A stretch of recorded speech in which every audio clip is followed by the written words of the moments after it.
though, to get the news, the travel and the weather where you are. We'll see you in a moment.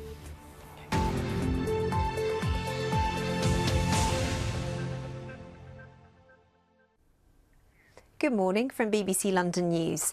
The Trade Unions Congress Capital's public finances could be boosted if the 500,000 low-paid workers in London earned the living wage.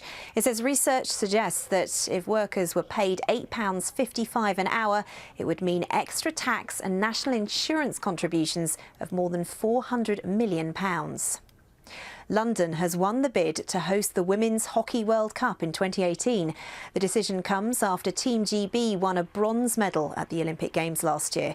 The tournament will take place at the Lee Valley Hockey and Tennis Centre, which is currently being built to the east of the Queen Elizabeth Park. A woman from London is being evacuated from an ocean race after being injured during a violent storm. Michelle Porter has been sailing in the Clipper Round the World yacht race, which set off from the Kemba. She was one of 2 crew members hurt when hurricane-force winds caused a wave to knock her yacht sideways. The streets of Tudor London that burnt down in the Great Fire have been brought to life in an animation designed by a group of university students.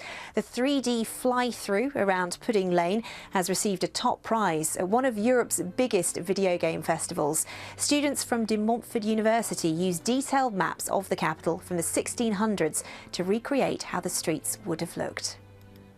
Travel now. First, let's take a look at how the Tube is doing. But as you can see there, it's the Metropolitan line is part suspended at the moment. We'll bring you more on that when we get it.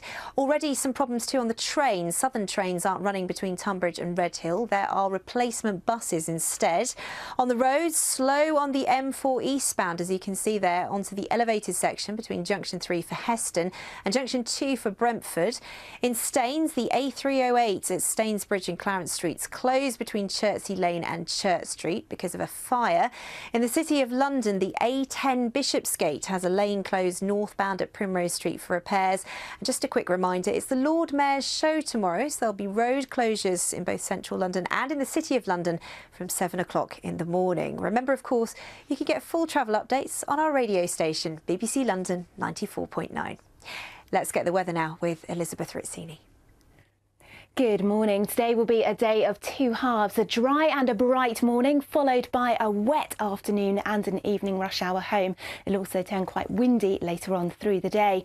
But for this morning, it's a chillier start to the day than we saw yesterday. Some good spells of brightness, perhaps some sunshine through the morning before things cloud over and eventually we start to see some outbreaks of rain spread in from the west.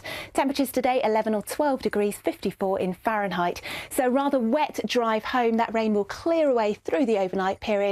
A dry and a cold night to follow. Temperatures down to 4 or 5 degrees. We might just see a touch of frost on the grass perhaps in the home counties for tomorrow morning. Tomorrow the whole thing all over again. A dry morning, a wet afternoon, a cold night on Saturday into Sunday. Sunday is looking dry and bright.